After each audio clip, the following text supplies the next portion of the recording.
नमस्कार, स्वागत है आपका द फोर्थ स्टेज यूट्यूब मंच पर। मेरा नाम है रविंद्र सिंह शोरान और एक सूची आ गई है।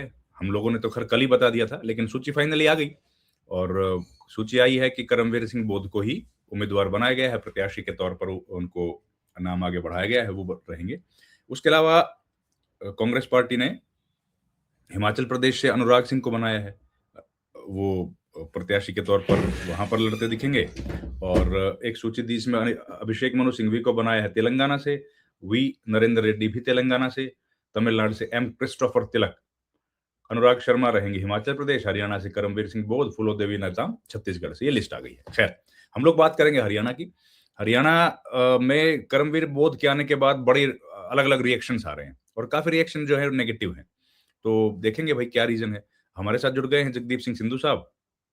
सर नमस्कार, गुड मॉर्निंग, बहुत बहुत स्वागत है सर आपका। नमस्कार, शुक्रिया। सिंधु साहब, किस तरह के रिएक्शंस आ रहे हैं करमवीर बोध का? हालांकि आपने तो कल ही बता दिया था कि यही यही होंगे उम्मीदवार प्रत्याशी, तो किस तरह के रिएक्शंस हैं? देखिए, इसमें कोई ज्यादा उत्साहवर्धक प्रतिक्रियाएं हरियाणा में नहीं दिखाई दे रही हैं। और कल रात देर रात तक जब ये चर्चा हो रही थी और जो मेरे जो सोर्सेस हैं उन्होंने जब ये कंफर्म किया और उसमें ये पता भी लगा कि अम, चंडीगढ़ से बैठ के इन्होंने कई बड़े नेताओं को फोन किए हैं कि कल मेरा नामांकन है, कि आधिकारिक तौर पे हालांकि उसकी घोषणा नहीं हुई थी, लेकिन फिर भी उस वक्त भी ये उनको बड़ा चौंकाने वाला संदेश लगा कि ऐसा कैसे हो रहा है। और उसके बाद ये जो अन्य लोग हैं, अन्य पदाधिकारी हैं जिला स्तर पे या प्रदेश स्तर पे, जब उनसे कुछ बात समझने की कोशिश की गई, तब भी सभी को बड़ा चौंकाने वाला सा ये एक निर्णय लग रहा था। और कोई भी इस पे यकीन करने को राजी नहीं था कि ऐसा भी हो सकता है, क्योंकि हरियाणा प्रदेश में और भी राजनीति के बहुत लोग हैं जिन्होंने काफी लंबे समय से पार्टी की सेवा की है, पार्टी का साथ खड़े रहे हैं। तो ऐसा लग रहा था कि अचानक कोई नाम ऐसे कैसे सामने आ सकता है। तो उसमें जो प्रतिक्रियाएं उनकी जो थी, वो कोई ज्यादा सकारात्मक प्रतिक्रिया नहीं थी। और सबसे बड़ा जो इसमें प्रश्न उठ रहा था, जो सवाल उठ रहा था, वो योग्यता को लेके था कि किस योग्यता के आधार पे किसका नाम आगे तय किया जा रहा है। ये अभी बड़ा धुंधला है। और अगर जी, इस तरह से कोई नाम तय किया जाता है तो वो योग्यता की कसौटी जो है वो अपने आप में सवालों के घेरे में आती थी। तो ये बताइए ना जगदीप जी की क्या समीकरण साधने की कोशिश की गई है करमवीर बोध के माध्यम से? कोई जातिगत समीकरण है, राजनीतिक समीकरण है? क्या विचार देखिए, होगा जब इनका नाम चयन किया गया? जी, जहाँ तक मेरी जानकारी है, जो केंद्रीय नेतृत्व है वहाँ ये देखा गया कि हरियाणा प्रदेश में जातीय समीकरणों को साधने की प्रयास किए जा रहे थे। और ये निर्णय उसी से प्रेरित मालूम होता है। लेकिन यहाँ एक चीज और भी देखने की है कि अगर जातीय समीकरण ही साधने हैं और अगर पिछड़ा वर्ग या अनुसूचित जातियों को जो दबे कुचले हैं उनका प्रतिनिधित्व, उनको आगे बढ़ाने की बात है, तो उसमें तो बहुत सी जातियां और भी हैं, बहुत अम, ऐसे भी अ, कांग्रेस के लोग हैं जो जो नाराज हैं, जो अन्य वर्ग हैं इसमें वो भी नाराज हैं कि केवल अभी देखिए प्रदेश अध्यक्ष बनाया गया महिला का, और वो पल चौधरी हैं, वो भी जाटव समाज से हैं। और अब इनका जो चुनाव हुआ है वो भी जाटव समाज से है। अगर अति पिछड़ा वर्ग की बात करें तो वहां भी बहुत भारी नाराजगी है। उनमें भी उनका प्रतिनिधित्व कहाँ है हरियाणा में, वो ढूंढे नहीं मिलता। तो ये जातीय समीकरण साधने में भी एक विशेष जाति के प्रति पूर्वाग्रह स्पष्ट दिखाई देता है। और नहीं, दूसरी बात ये आप है कि आप जो आप आप कह रहे हैं कि डीएससी समुदाय और अति पिछड़ा वर्ग ईबीसी समुदाय, इन दोनों में नाराजगी है, ये कह रहे हैं? ये बिल्कुल है, बीएससी समाज जो डिप्राइव्ड है उनके प्रतिनिधित्व के लिए जिस तरह से सोचा गया था या कहा जा रहा था या संदेश दिए, संकेत दिए जा रहे थे, वो तो अभी तक कहीं भी धरातल पे आता दिखाई नहीं दिया। उसके बाद जो अन्य पिछड़ा वर्ग में भी ऐसी बहुत सी जातियां हैं, उनके प्रतिनिधित्व, हालांकि उनकी संख्या कम हो सकती है, लेकिन फिर भी अगर हौसला बढ़ाने की बात हो या समानता की बात जहां तक हो, समान अवसर देने की बात जहां तक हो, तो वो अवसर तो उन लोगों को तो नहीं मिले ना। तो ये एक बड़ी जो खामी है वो कांग्रेस के इस निर्णय में स्पष्ट दिखाई दे रही है। और तो इसके जो ये सर, जगदीप जी एक बात बताइए, ये जो ओबीसी ईबीसी है, एक्सट्रीमली बैकवर्ड क्लास या डिप्राइव्ड शेड्यूल कास्ट कम्युनिटीज हैं, तो ये लोग कांग्रेस से नाराज हैं, बीजेपी से नाराज क्यों नहीं है? बीजेपी ने भी नहीं दिया इन कम्युनिटीज से तो। देखिए, बीजेपी से नहीं दिया, लेकिन ये पारंपरिक तौर पे कांग्रेस के वोटर रहे हैं और बहुत लंबे समय तक रहे।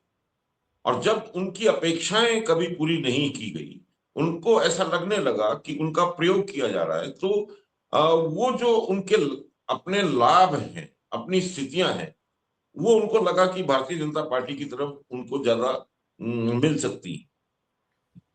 अभी देखना होगा कि कितना समय तक वो इनके साथ रुकते हैं या कितना राइट। समय तक उनको वो लाभ वहां से प्राप्त होते हैं। जी, लेकिन तो फिर अभी भी जो क्या कुछ कांग्रेस खेला का होने अपना की पारंपरिक वोट कुछ बैंक कुछ था, जी, कुछ खेला होने जो का चांस जो लग रहा है क्या कांग्रेस का अपना पारंपरिक जगदीप जी? बेस था ना, वो तो छिटक गया। जी, मैं कह रहा हूँ सर कि कुछ खेला होने का चांस लग रहा है क्या आपको? देखिए, आज अभी जब नामांकन होगा, वहां कौन कौन उपस्थित होगा, हरियाणा प्रदेश के कौन कौन बड़े नेता वहां उपस्थित होंगे। अब ये भी सामने आ रहा था कि अभी तक पार्टी की तरफ से, पार्टी की केंद्रीय कमान की तरफ से इन नेताओं को ऐसा कोई संदेश आधिकारिक तौर पे मिला नहीं था। अब पार्टी की क्योंकि लिस्ट आधिकारिक तौर पे सामने आ गई है, प्रकाशित हो गई है, घोषणा हो गई है। अब उसके बाद जिन लोगों को बोला जाएगा कि नामांकन के समय आपको उपस्थित रहना है, क्या वो उस वक्त तक वहां पहुंच पाएंगे? और क्या उनकी तरफ से अपने प्रयास रहेंगे कि वो इनके समर्थन को वहां जाहिर करें?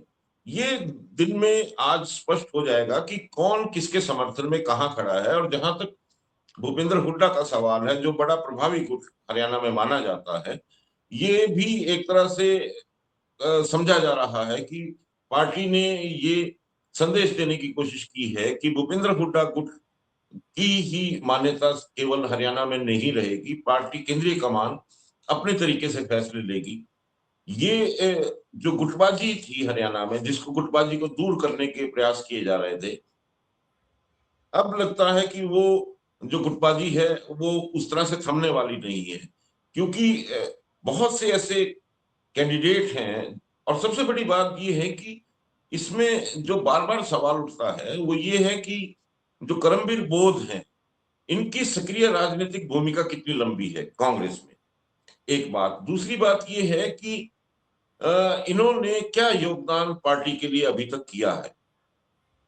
तीसरी बात ये है कि जो ऊपरी सदन है, ऊपरी सदन में जिस प्रकार के गंभीरता का बोध और एक उस वैचारिकता का बोध चाहिए, क्या ये उसके योग्य भी है? क्योंकि ऊपरी सदन में जिस प्रकार के विश्लेषण या जो कार्यशैली रहती है, वो देश के लिए नीतियां निर्धारण किया जाता है। और ये क्या उतने बौद्धिक स्तर पे विकसित हैं कि वो देश की नीति निर्धारण में उस प्रकार के भूमिका निभा पाएंगे? तो ये बड़े सवाल ऐसे हैं जो आज इस चुनाव को लेके, इस उम्मीदवारी को लेके उठने लगे हैं। और इसमें हरियाणा में निश्चित तौर पे जो अभी तक की प्रतिक्रियाएं सामने आ रही हैं, वो सकारात्मक नहीं है, वो उत्साहवर्धक नहीं है, वो बड़ी निराशाजनक है। तो मामला जो है वो, जो बीजेपी कांग्रेस ने क्या कोशिश की है वो समझ नहीं आ रहा कि किस लिए इनको उम्मीदवार बनाया है, वो बड़ा असमंजस है। और चलिए, रही बात खेला की, जो आप खेला कह रहे थे, तो वो खेला होने की संभावना ज्यादा प्रबल हो गई है। अब देखना होगा कि क्योंकि देखिए, कोई भी कैंडिडेट अगर होता है, उसके प्रति किसका कितना विश्वास है।